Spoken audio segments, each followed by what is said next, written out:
Okay, welcome everybody. It is International Women's Day, so we're celebrating women, especially women with Parkinson's. That's what we do every day with Twitchy Women.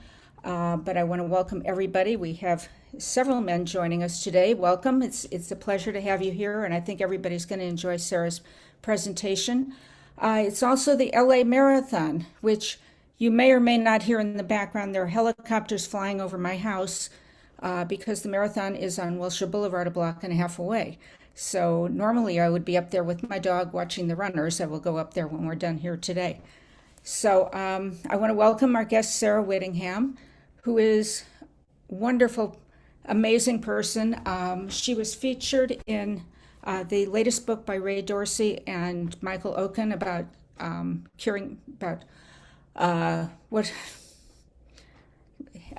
their latest book about Parkinson's. She is a doctor. She trained at the Air Force Academy, I believe. She was a flight surgeon and eventually moved to the Cleveland area, where she became an anesthesiologist. I think I'm correct on that, and eventually had to retire because of Parkinson's. So welcome, Sarah, and let's take that screen down. So Sarah, first of all, I want to say I love this book. I love the way it's laid out.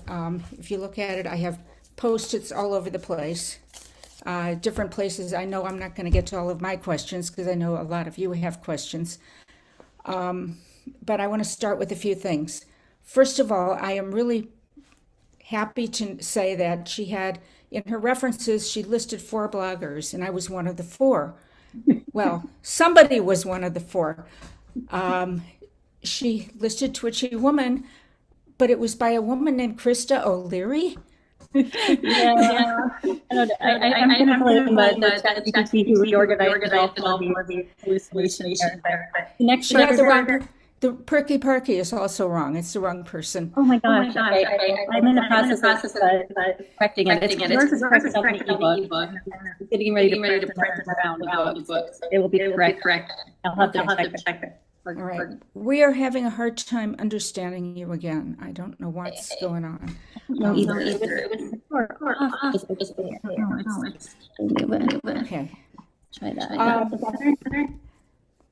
Well, just we'll see. We'll see how it goes. Okay, so that's getting fixed. Thank you. But I was really happy to see. I mean, you only listed 4 bloggers, and I happen to be one of them. And with Perky Parky, who's been around as long as I have, and Esther, who was newly diagnosed 2 years ago and is an amazing person. She does TikTok, she does it all, and she's making me look like a dinosaur. I mean, she has just got so much energy. She's amazing. I met up with her last year at the Parkinson Study Group, and it was the first time I met her in person, and she's as amazing in person as she is online. So anyway, so the other thing I wanted to ask you about, or we need to talk about, is the word twitchy. Yes. Yes. So am I echoing? A little bit, yeah. We'll do the best we can. I'll mute myself when you speak and see if that helps. Okay. That's better. Yeah. So Twitchy, about a year ago, I had read a book by Dr. Ellen Langer. She's a Harvard-trained psychologist who wrote a book about mindset and has done a lot of research on mindset over the years. And I think her book was called The Mindful Body. It's amazing. But as I was reading it, several thoughts occurred to me. But she talked about a study that she had done back in the late 70s, where she studied 2 groups of men and put one in a home where everything was as if it were 20 years earlier. VHS tapes of that era, TV of that era, and told them to act as if they were living as if they did 20 years ago, treat each other like they would have, play pool, whatever. And after just a week, she found measurable differences in their vision, their hearing, their grip strength, cortisol levels, just by living and thinking of themselves as that younger version of themselves. And so after that, I kind of had the thought, I was like, what if we with Parkinson's didn't act like we had Parkinson's? Like, would it make a difference? And, we kind of get in this sick mindset mentality. Oh, I have Parkinson's. I'm a sick person, which is in my mind now is, the worst thing we can think of ourselves as. And so I got to thinking, like, how would we look at things as if we were in that way? And at the same time, my dog, Kaylee, she's 14 now. She has, her back legs don't work. She can't see very well, but she gets up and keeps going like a dog who goes places and does things, and it doesn't slow her down, or it doesn't even occur to her that she shouldn't be able to do any of the things. She'll still go try to chase squirrels and pull her back legs around the yard trying to do it, but nothing slows her down. And so I wanted to kind of embrace that idea that, we're still people who go places and do things. We have extra challenges now, but that doesn't mean that we can't do those things. At the same time, I wanted to have illustrations. Our Parkinson's community is so diverse, age-wise, race, country, socioeconomic backgrounds, a hugely diverse group. And I wanted to be able to represent that in a way that everybody could feel that they could relate to this illustration and these illustrations. Younger people may not want to see older pictures of older men exercising, or vice versa, because they're like, oh, that's not me. And so Twitchy, I was hoping, could be somebody that embodies all of us, has our same struggles, and we can see a little bit of ourselves in. And I am also hoping that he's somebody that can help us break down the stigma of Parkinson's, and that we embrace being part of this community. And that's why I like Twitchy Woman. It's, got a little bit of humor to it, but, embracing our struggles, but and making the most of it, and being part of that community and not being ashamed of that. And so that's what I'm hoping that Twitchy becomes to people, somebody that we can kind of rally around and say, we each see a little bit of ourselves in him, and we can be part of a community where we're not afraid or embarrassed by our twitchiness. So that's kind of how Twitchy. Well, let me show you. This is our latest t-shirt, and it's a community with twitchy women. I love it. And I will tell you, when we went to Barcelona 3 years ago for the World Parkinson's Congress, we had 50 people or so in our group, and Twitchy Woman took on a life of its own at the meetings, because everybody knew who we were. And they were coming up to me. I mean, somebody came up to me in the airport and said, oh, you're Twitchy Woman, you're famous. And I said, not famous, but yes, I am Twitchy Woman.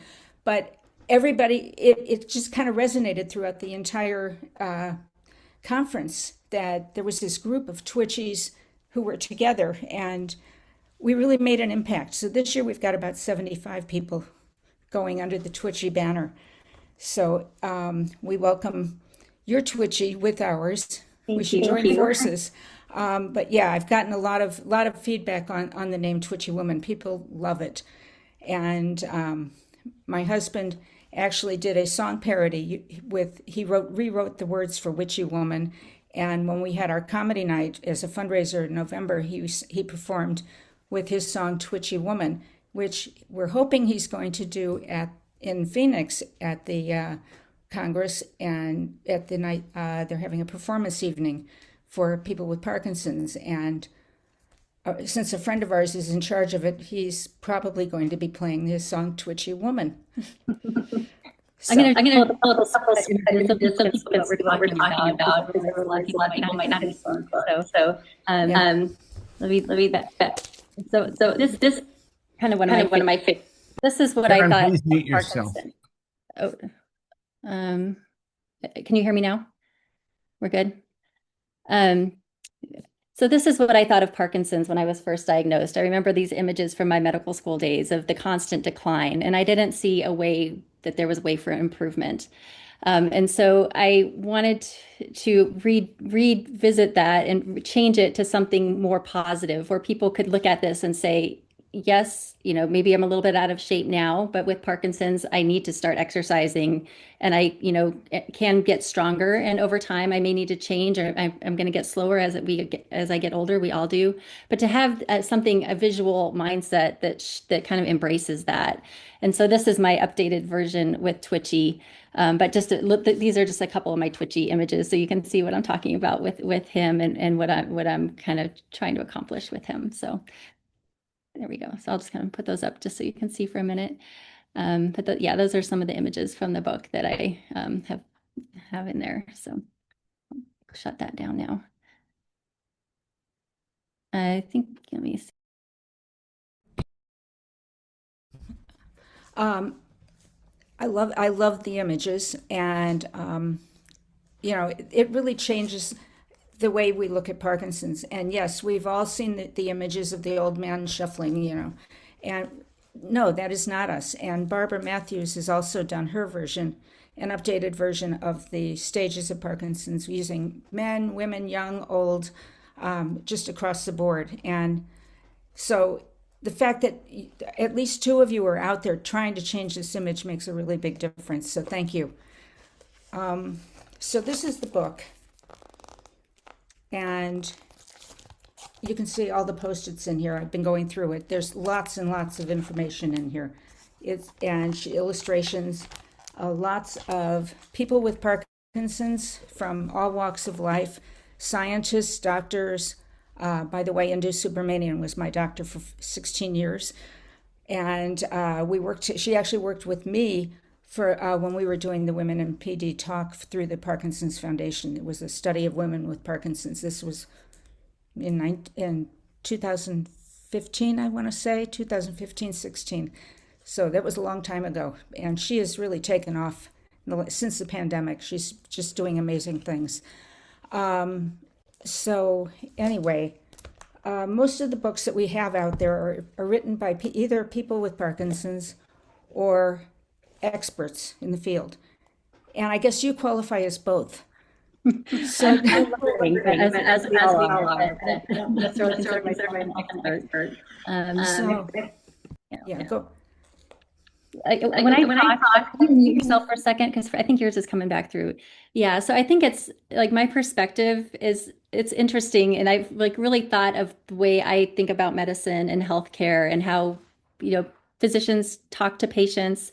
One of my big things I'm passionate about is changing the way the diagnosis is delivered from the get-go. And I think all of us have some story about how we learned we had Parkinson's and those first few months and how much we all struggled with that. And I'm hoping my goal with this book is to help people find their way out of that shock state.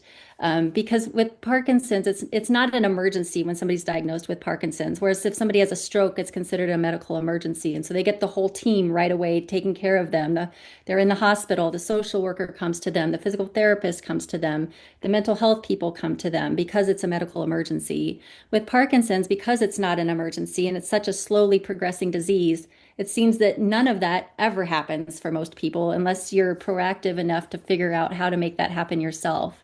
And even me, somebody who's very familiar with the entire medical system, it still took me a year and a half to figure that out. And so if I'm struggling to figure that out, I can't imagine, the rest of the world who doesn't understand so well how the medical system works. And so that's one of my major goals with this is to change that initial first how the diagnosis is presented, how physicians think about it when they present the diagnosis, and to help people find their community. Because I think for all of us, the thing that's helped me the most is connecting with others living with Parkinson's and seeing that, they're still 20 years later, still doing amazing things, and to realize that, wait a minute, I'm part of this really cool community from people all over the world, helping each other figure this stuff out. So I'm incredibly grateful for all of that. And that's what I'm kind of hoping to accomplish with this book, is to help welcome new people to our community in a way that's positive and help them contribute to the way that we approach this disease. Okay. I'm sorry about this volume, the audio. I don't know what's going on. I apparently have a second microphone open and I can't figure it out. Anyway, and you want to tell, well, first of all, you have the story of Yoda. We want to hear about Yoda and then about participating in the Ironman races. So I'm going to mute myself again and you can talk about those. So I was an Air Force flight surgeon for a few years before I went to anesthesia residency. So basically a primary care doctor for the pilots. And my first assignment right out of internship was to a fighter squadron in Korea as an F-16 squadron. It was like the Wild West. I lived in the dorm with all the fighter pilots. It was insanity. About 2, 3 weeks into my time in Korea, our squadron deployed to Malaysia for a 2-week training exercise. And as part of that, I was the only medical person who went. I was basically right out of medical school and had done an internship. So a brand new medical license, like very inexperienced doc. They send me with a toolbox full of medications and a letter explaining that I'm a doctor. Not, I realized later they sent that because Malaysia has the death penalty for drug dealers. But anyway, so my last night there, our squadron commander was stressed the whole time. There were all sorts of shenanigans going on, as you can imagine, with a group of fighter pilots and young maintainers. The religious police came to the hotel one night trying to take away an airman who brought the wrong girl back. There were monkeys on the hotel grounds that pilots were trying to chase. It was insanity. And so the last night, our pilots decided they were going to take care of our commander, which means buying him a bunch of gin and tonics and seeing what happens. And so our commander is very straight-laced, serious guy. And he starts passing them off to me. And I was like, oh, I like gin and tonic. So I, have one and like, oh, that was pretty good. And I didn't realize that they were very strong gin and tonics. And before long, the world was spinning. I puked, may or may not have thrown up on a dignitary. And so YODA stands for Yaks on Defense Attaché, which was my call sign for my 20-year Air Force career was YODA. And in the book, I explained I was very embarrassed, kind of embarrassed by that story. I'm kind of straight-laced introvert myself. But as I've come with Parkinson's, I've learned to kind of embrace that idea of becoming somebody who helps others find their inner strength and to find the good in things and to try to be the person who kind of leads from the background to help people fight and find the good. And so I'm kind of embracing my inner Yoda now in a very different way that was originally intended. Um, and then to transition on, so like I mentioned, I really struggled the first year after my diagnosis. I had a lot of anxiety and depression. I never had that before in my life. I just could know how to handle that.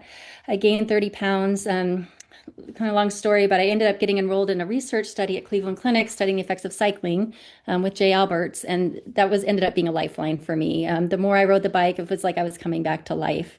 And my husband, he had signed up for a triathlon at the time, and I started going to the pool with him, started swimming a little bit. And I had the idea that, if I can swim and bike, I can probably get myself through a half Ironman. So half Ironman's a 1.2-mile swim, 56-mile bike, and then a half marathon, so a 13-mile run. And so I signed up. I didn't tell anybody because I was like, this is so crazy. Everybody's going to say I'm saying it's impossible. So, and I didn't want anybody to doubt me. So I trained. The day of the race came, and everything went way better than I ever could have anticipated going. I ended up beating my husband by like 45 minutes. It was it was awesome. So after that, I watched the Ironman documentary every year. Ironman Hawaii is like the Super Bowl of Ironman. So that's a full Ironman, so twice that distance. And in 2022, they featured the story of Chris Nikic, who's the first person with Down syndrome to finish an Ironman. And I don't know if you've seen his story, but if you haven't, I highly recommend looking it up. But he's so inspiring. But his whole premise is, do get 1% better every day. So no matter where you are in things, and I think that's something all of us with Parkinson's, even if you've never exercised since high school, to just do a little bit more each day and mix it up. And so that would do 1% more each day. And I saw the thing that impacted me the most with him is I saw what a huge impact his story had on the Down syndrome community. This entire community of people who, thought of themselves as disabled now saw themselves as capable because Chris was able to do this. And so I wrote Iron Man. I told them my story. I told them I hoped that maybe I could inspire the Parkinson's community in a similar way. I didn't hear anything for like 8 months. And then just 9 weeks before the race, they called me and offered me a spot to compete at Ironman Hawaii, which was, fortunately, I had been training for a marathon at the time. So I wasn't starting from completely nothing. Otherwise, it would have been completely insane. But through that, I had the opportunity to share my story on some pretty big platforms. I worked at Cleveland Clinic as an anesthesiologist at the time. And so their media people, I let them know that I was hoping to share my story and share this message. And so they ended up connecting me with the Today Show. They ended up doing a piece on the Today Show. The Iron Man included my story in the documentary. When it's an amazing, there's an 8-minute thing with my entire story on the Iron Man documentary. We'll share links on my website if you want to look at any of that.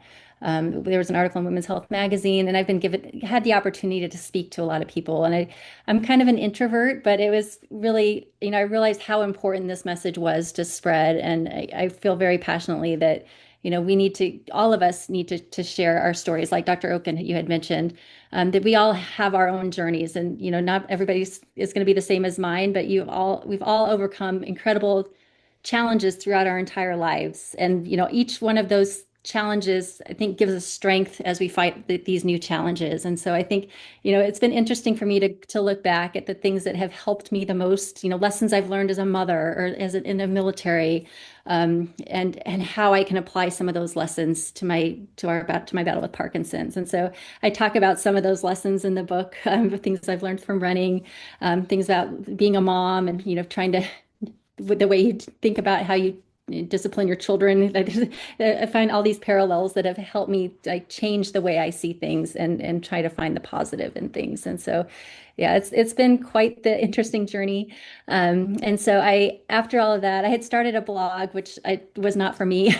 But through that, I got to, I did a lot of writing and got to see a lot of feedback of how people interpreted that. And so when I realized that my website design career was not going to be a thing, maybe I should just write a book. And so that's kind of how the book came to be. But I was able to take a lot of those ideas and things that had learned by sharing thoughts and getting feedback on them from the blog over the previous year. So it's been an amazing journey, and I'm hopeful that that this book has become something that helps others find their own way in a way it fits their personality and their backgrounds in their own way. Okay. Um, do you want to open it up to questions, or do you have more you want to say about the book? Otherwise, I can open, I know we do have some questions in the chat. We can open up questions, or I can talk forever. You and me both. Okay, let's see. Where are the questions? All right, I just lost everything here. Hold on.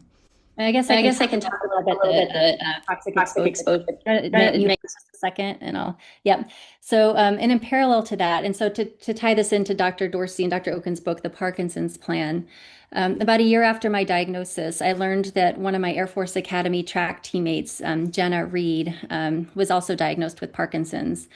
She's also a physician. We had been on the track team together at the Air Force Academy. We had both gone to medical school. We were both deployed to Afghanistan, had been there at the same time, and then were diagnosed the same month as each other.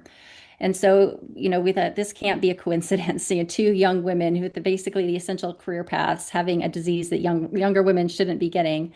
And so we connected with Dr. Dorsey, and have been working with the VA to help change policy to ensure that our veterans are getting the care and access that they need, and also working towards advocating stopping the use of these chemicals on U.S. military bases to protect our current and future veterans from the same fate. But there's a lot of work to be done, and it's not just veterans. I mean, these same chemicals are ending up in our communities, especially in the industrial areas, and are contributing to the increasing rise in incidence of Parkinson's. So that's another area I'm very passionate about, is helping to advocate for our veterans, and also doing what we can to prevent this for our future generations. Okay, I'm going to ask you a couple of questions at a time, so we don't have to keep going back and forth like this. One question, first of all, is the book going to be available in the UK? And well, let me give you another question, and then I'll be quiet. And then, how do you feel about retiring from medicine? Yeah, good questions. So the book will be on Amazon within a few weeks. I have it for sale on my website right now, and I have actually sent a few copies to the UK for people I feature in the book. Right now, the shipping cost is like $30 for me to ship it to the UK, which I don't know that anybody would really want to pay $30 for shipping. So I'm working. I need to try to figure out if there's a print on demand option through Amazon in the UK. In the meantime, I will set it up so it could be ordered through my website, but the shipping costs are probably going to be somewhat exorbitant. Can't say that word. It's on Kindle, which could be downloaded anywhere. So I'm working on that. So the physician piece is also something that, I had put a lot of thought into. So having been a flight surgeon, so as a flight surgeon, my job was to decide whether or not a pilot was safe to do their job. My very first assignment there in Korea, I had to ground a young pilot who was younger than me for a similar diagnosis. He'd dreamt of being an F-16 pilot his entire life. He was top of his class in weapons school, which is the Air Force version of Top Gun. And now, because of a medical condition, his career was seemingly over. And so that's kind of stuck with me through my career. Here I was. I could very much empathize with what he was going through because, I had just finished medical school. What if somebody told me, oh, you can't be a doctor because of this? So when I was diagnosed, I mean, that was the first thought that came to my head. Like, am I still safe to take care of patients? Could this somehow put my patients at risk? And I talked to my boss, and I was very open with my colleagues because I was so concerned about this. I told them, if you see anything or you're concerned at all that, somehow I'm impacting patient safety, please speak up. And they were, they kept, oh, Sarah, you're fine, you're fine.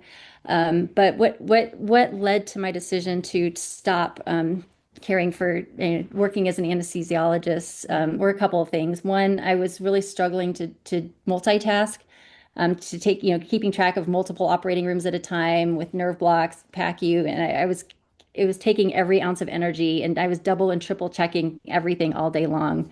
So to the point when I would get home from work, I would be so exhausted, I would pass out on the couch, and I wasn't being a good mom. I wasn't exercising. I just kind of felt I was in this downward spiral. In addition, my tremor had gotten bad enough that, patients often asked me, are you nervous? Like, why are you shaking? And so, I would be honest with them, but I'm pretty sure that, in somebody's most vulnerable moment, right before they're ready to have surgery, they probably don't want to hear that their anesthesiologist has Parkinson's.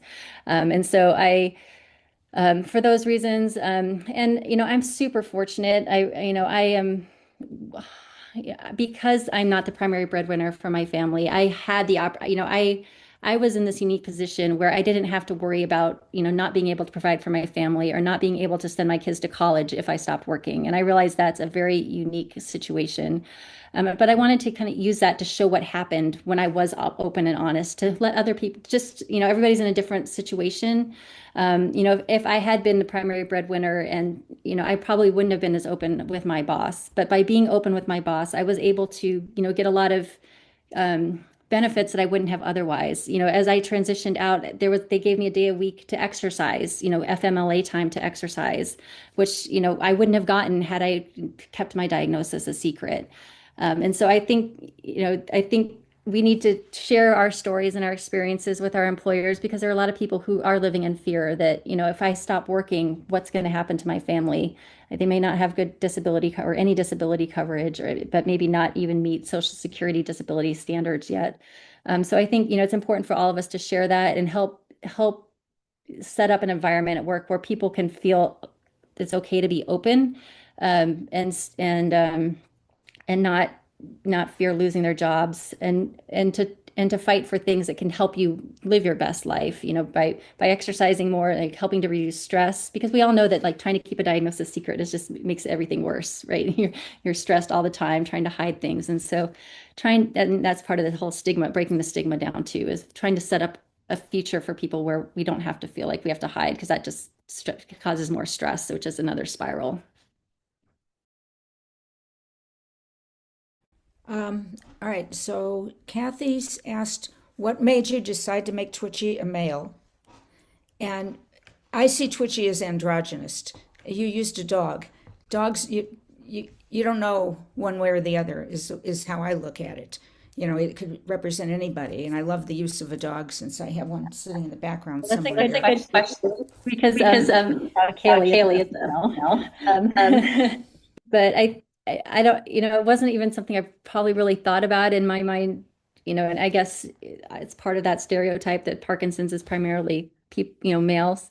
But I guess it's something I didn't really put a lot of thought into, but I think, it's probably not right, but I feel like men may have a hard time relating to a female dog than vice versa, just because women are a little bit more accepting of, but yeah, and I do think kind of it as an androgynous, like, I do have a picture of Twitchy in a full tutu and ballerina doing, ballet. So I think, he, she, I usually refer to Twitchy as a male, but I think could be either.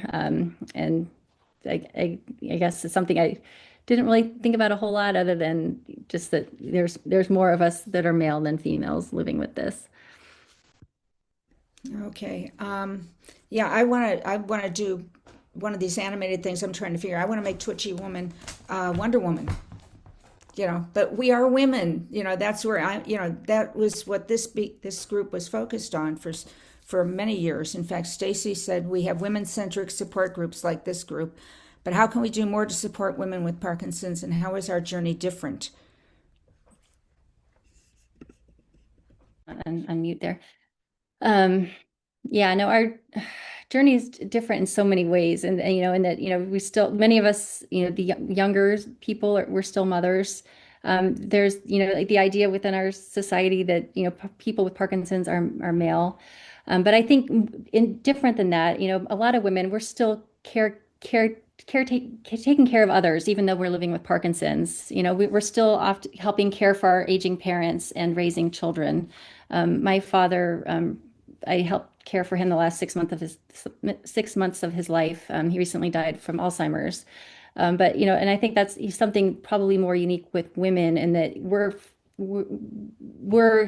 people with Parkinson's, and we need people to help be our care partners. But at the same time, we are also giving care to other people, our aging parents and children and everybody else, probably more so than a male with Parkinson's may be doing. And obviously there's stereotypes that go both ways there, that there are plenty of men that, are very active. But I think, Parkinson's doesn't stop the need for us to help to continue to care for others. And I think that's something that we probably need to try to find a way to balance better, and that, it's okay. So many of us have been so selfless in the way we care for others, and to transition to something where, okay, now I need to prioritize my own well-being above, an aging parent, or, so that I can continue to be there for them in the long run. And so that's probably something I struggled with too, is like transitioning to say, okay, my priorities need to come first so that I can continue to care for others over the long haul, rather than always putting everybody else first and whatever is left over I get. But, in the book, I explain it too, is like paying yourself first. If you've ever talked with a financial planner, when you're saving money, or, you always pay yourself first, invest in your own future before you start paying the bills and taking care of everything else. And so I kind of look at that the same way, that we need to prioritize our own well-being above and beyond anything else. And whatever's left over, we can use to help care for others. Which I know is a little bit selfish, and it is a big transition for me, but I think in the end, it helps us to be better at all of it. Okay. One of the things, as you were just saying, pay yourself first. There's a chapter on care partners. You say a lot. You have a lot of information in here for care partners, which a lot of books do not even come close to. So yeah, so I do talk quite a bit about care partners, and I realize I'm not an expert on that. I am very independent and consider myself to still be very independent. My husband is also a physician, so it's, I'm kind of in this unique position. But I think it's important to recognize that our care partners are an important part of this journey with us, and face a lot of the same stresses and struggles as far as, managing the stigma, and, answering questions from family who may not want to ask us directly what's going on. And being somebody who's supportive of us, but not managing us. One thing I talk about in the book is creating our team of allies, because I feel so much. When I started to tell people my diagnosis, I didn't want people to feel sorry for me. I didn't want pity, and when people did feel sorry for me, and it was the worst. But what I found helpful was explaining to them what they can do to help me, and what they can do to support me. And being upfront about that, like I have goals, and I need some encouragement to keep exercising. And if you could cheer me on, be my cheerleader. I don't need you to feel sorry for me and ask, "Oh, are you okay?" or whatever. Ask me what you can do. Like offer to exercise with some. But I think as we let people know of our diagnosis, I look at it as helping people, letting them know what they can do to help you, instead of feeling sorry for you, and being open with that. And care partners being the same way, that, because they need support too. And I feature a group of women in the book who are amazing. There's this group of women I met at In Motion, which is this amazing community center in Cleveland, but they all bring their husbands to Parkinson's exercise class 3 days a week. And so while they're doing their exercise class, they have become this very tight group of women care partners who, share tools and tricks that they've learned with each other, how to, even things that, how to get a handyman to help fix things around the house that they may not have had to do before, how to manage different medical problems or talk to your doctor. And, they've become this very tight group of women that are very supportive of each other. And I think it's important, just as important for care partners to have that community that they can turn to when they need help and support, as the person with Parkinson's. So. Okay, Colleen, do you want to unmute yourself and ask your question? Okay. Great stuff here you're talking to us about, Sarah. Just really good stuff. And the book is great. I'm still not quite finished with it, but I really glad that you're here. We often hear as people with Parkinson's that we need to advocate for ourselves. That's kind of a catch term that we hear, especially, and you mentioned in the book that you could, especially people with limited resources in rural areas, really have to kind of step up and advocate for themselves. I'm curious, with you being a doctor, what that looks like on your side when you see somebody quote advocating for themselves. Um, what's your perspective, and have you seen people do that? Does it really help? How does it help? Are they seen as pushy? Do you feel like you need to help them more? That kind of thing. What, just from your perspective, being a doctor, and we're all trying to advocate for ourselves, what does that look like to you? Yeah, so it is, I think it's important, when we go to the doctor, whether or not you're another doctor yourself, it's a limited window that you have to talk with your doctor. And so, it's important to figure out what the one or two most important things to you are before you go in. The doctors are, have very limited times. The more you can keep that time structured and on task, rather than talking about the weather, like even if there's a moment of, see so many people, it's my days in primary care, so I have seen clinic before where people, are a little bit nervous by silence, as a doctor's reviewing your previous history, there's that period of silence and, you may start talking to them just because it's a little uncomfortable, but try to keep the appointment on task. And I think, I look at it, in this day and age, there's so much information. We have so much more information, access to information than just what we receive from our doctor. And so the way I look at it is the whole medical profession needs to change in the way, I look at them as our consultants. Like we are in charge of our own wellness plan, and we have different consultants who help us. And so a physician, a doctor is going to be the expert in helping us manage our medications, letting them know, and that is their area of expertise. If you're having, symptoms at different times of the day, if you're not sleeping well, are you having problems with anxiety and depression, and having them become the consultant where we own our wellness, and that's something that we need. We can't just say, "Oh, my doctor told me I need to do this, and so that's all I'm going to do. I'm not going to do anything else." The way I look at it is, we're responsible for our overall wellness, and for all of us, that includes, and I talk about in the book, all the wellness pillars that Dr. Subramanian mentioned in her recent paper, about sleep, exercise, nutrition, stress management, and finding purpose. And we all need to try to find that balance, and then we go to our physicians to help as our consultant to help us figure out how to achieve those goals. You can say, I know that I need to be sleeping better, and these are the things I'm doing, and it's not working. What else can I do? Or, my tremor is so bad in the afternoon that I can't do what I need to do. Or I fall asleep on the couch right after I finish dinner and wake up drooling all over the dog. And, like let them know, like the pieces that you struggle with and specific things that they might be able to help you with. And it does get, I understand, I'm very fortunate in that I kind of know the system and can communicate and probably have that, a doctor may look at me more as an equal than, patient. But I think we all need to look at it in that way, just because there is so much access to information that we need to use each person in our care team at what they do best. And so for, physicians, exercise, fitness trainers or physical therapists help us figure out what our weaknesses are and tools to help manage those. Nutrition, which I talk about, I am horrible about, but there's so many things that we can learn from different experts and from each other as a Parkinson's community. I talk about us being experiment, and scientists of our own lives, and that, Parkinson's is so unique from one person to another that what works for me probably isn't going to work for a lot of other people. But, I can share what works for me, and somebody else might want to try it, and it might work for them. If it does, great. If not, say, okay, that didn't work. And then you go try another experiment. If maybe this will help. And it's a constant, okay, this symptom is bugging me now. What can I do to manage that? And it's a constant, constant game of whack-a-mole, is an analogy I use, that we're constantly trying to figure out how to keep everything in place and working. And it's exhausting, but yeah, so that's kind of where I think that goes. And it's so hard too with access issues, because there aren't enough movement disorder specialists in our country. And so a lot of people are being diagnosed by primary care physicians and neurologists, which is fine. And the initial treatment for Parkinson's is very straightforward with, Sinemet. And the guidelines have changed recently, and, encouraging people to start that earlier rather than waiting.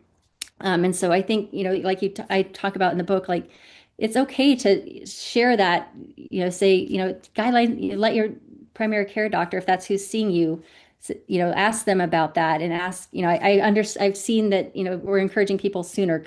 Would you feel comfortable starting it with me? But I mean, there's other people that they can connect with to help start you on those medications sooner than later. And that's another huge piece of advocacy, I think, is educating our primary care physicians how to do that better.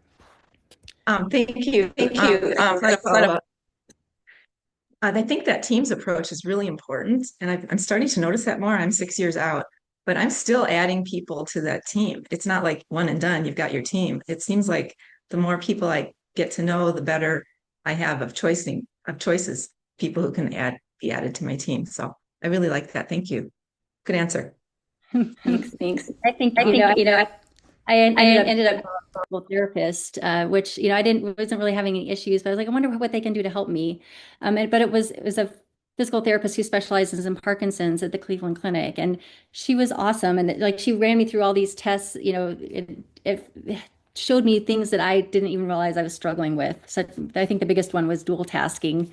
This was 2 or 3 years ago we started working on that. But, walking backwards on a treadmill, trying to list states and state capitals, like I couldn't do it, walk and chew gum at the same time, basically. But I realized the more I practiced those things and the exercises that she gave me, that I did get better with those things. And I think that's the most amazing thing about our brain, is that they are so adaptable. If you can figure out what the challenges are, and teach your brain to adapt for those. I'm amazed at how much I've been able to manage my symptoms that way. Okay. We have time for about 2 more questions, and then we're going to wrap up. But going along this line, somebody asked about finding a doctor who does appreciate your input. Let's see. Motor disorder doctors. Are you talking about movement disorders doctors? Yeah, a lot of people are having a hard time communicating with their doctors, is what it looks like. How do you find somebody who works, who is the right doctor for you? It's hard. It is hard.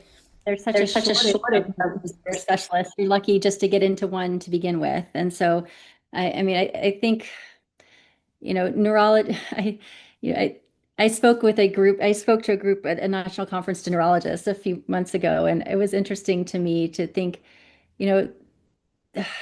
their training is not to teaching people to exercise. I mean, that's a newer thing. And, there's plenty of research that shows that doctors who exercise are more likely to encourage their patients to exercise.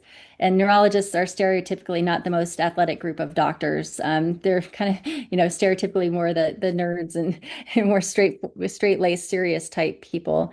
And so it is hard to find a physician that you relate to and that understands you. And I think, none of them are, it's if you can find one that you fit personality wise, that's awesome. But I think a lot of times we just have to make the best with what we have and realize that, they have an expertise, and they may not be the most personable person, or they may, but go into the appointment with what your goals are, and, ask, at the end, say, can you address these one or two things per appointment, and just start with that and go from there. Because I think unfortunately there's just such a shortage. It's not like we have the luxury to say, oh, I want to see this specific movement disorder specialist. It's, basically you get what you get. And unfortunately, in so many situations, if there's one per city, or it's very slim pickings, unfortunately.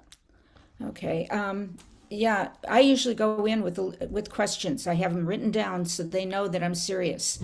And then I always forget to ask one or two questions, but at least I get some of them answered. Yeah, I usually. I'm gonna, there's one last question here. I'm skipping over a few only because we've addressed it in some ways, but I found this one. Mimi was recent, no, wait a minute, that wasn't the one. Went to a new dentist and told them she had Parkinson's, but they were surprised when her whole body started to shake after a very stressful cleaning. I wish I had a handout from the Parkinson's Foundation or elsewhere to give their peripheral health care providers information. Does that make sense? No, absolutely. I mean, it's the dentist. For a second. Wait. So yeah, so I mean, it's not just dentists; it's every other medical provider that you have, and so unfortunately, and I think that's where it comes to educating our primary care docs more, making sure they get more training on Parkinson's, and I like the idea of a handout. I think that would be a very useful thing and probably something that would be a pretty easy solution to do. But I think more importantly, along those same lines, are helping other physicians understand like what medications we shouldn't be getting. For example, a lot of the anti-nausea medications that people get, as an anesthesiologist, we often, post-op nausea and vomiting is a very common thing, and we often give everybody some sort of anti-nausea medication. But many of the anti-nausea medications are dopamine antagonists, so they do the opposite of what we need. So medications like Phenergan and Haldol and those medications will make our symptoms worse.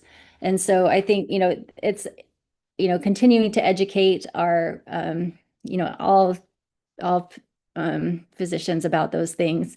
I'm super fortunate. My husband coincidentally runs a medical school, so I actually have some opportunity to talk to some of the people who train our next generation of doctors here in Ohio, which has been an interesting perspective, and I'm hoping to continue on that. But I think it's we continue to do our small piece when we go to the doctor and educate them as we go. And it might be awkward. Yeah, I'm shaking because I have Parkinson's. That's what we do. And, just try to do it with a smile and just keep on moving on. Try not to let it get you down. Okay. I think I'm going to stop the questions here and we're going to move on. And when we're finished, we're going to go offline. And anybody who has questions, go ahead and stay on. You can talk in a smaller group. It will not be recorded. So, if you are going to the World Parkinson's Congress and you have not let Twitchy Woman know that you're going, please shoot me an email and say you are attending, and if anybody is coming with you, and we'll make sure we include you in our emails. We have a WhatsApp group, and like I said, we have over 70 people going as Twitchy Woman, and we're going to have some kind of reception, some kind of meet and greet, and we're going to really show people who we are. We will be a force. So let us know that you're joining us. I know a number of you who are on the call are already registered. Next slide. Up next on Sunday mornings, we have Dr. Robert Cochran from Yes and Exercise. He has done a series of films about his father who has Parkinson's and baseball. So he will be joining us on Sunday, April 12th to screen The Boys of Summer shortstop. And this is the third, I think, in his series. He has a new one coming out that will premiere at the World Parkinson's Congress. So I hope you can join us next month we're going to watch the film, which is a little under an hour, and then have a discussion. Okay, next slide.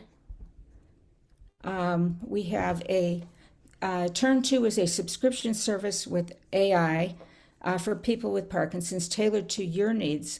And what they do is, if you sign up for this, it's just $2 a week. They send you personalized emails about what's out there that pertains to you. So the more information you put in, the more specific the articles are to you, and people really like it. It's very responsive to people with Parkinson's. So, next slide. We have 2 discussion groups for women with Parkinson's on Sundays. On Tuesday mornings, we have Anything Goes with Shelley. That runs at noon Eastern Time. On Sunday mornings, we have our singles group, who has recently renamed themselves to the Sunday Morning Breakfast Club. And they meet the first and third Sundays of the month at 11:30 a.m. Eastern Time, which would be 8:30 a.m. Pacific Time. And you can email Marina if you want to be added to the list, or put your name in the chat. Next slide. I think, yeah, that's it. That's our last slide. So thank you, everybody, for joining us today. Thank you to Sarah for your wonderful presentation. And I really recommend everybody get this book. I think it will be a wonderful addition to your library. I had set up a whole thing behind me with all my Parkinson's books, and unfortunately it doesn't show up. You can't see them. I got to figure this out. I'm trying to find a place in my house that works well for doing these things. So, Can I say one more thing? Yeah. Sorry. So I'm also very excited about the audiobook. I feature 12, I think there's up to 15 voices of actual people that I feature in the book are on the audiobook itself. So there's a neurologist from Australia, Jemps in the Philippines. She's somebody my age living with Parkinson's.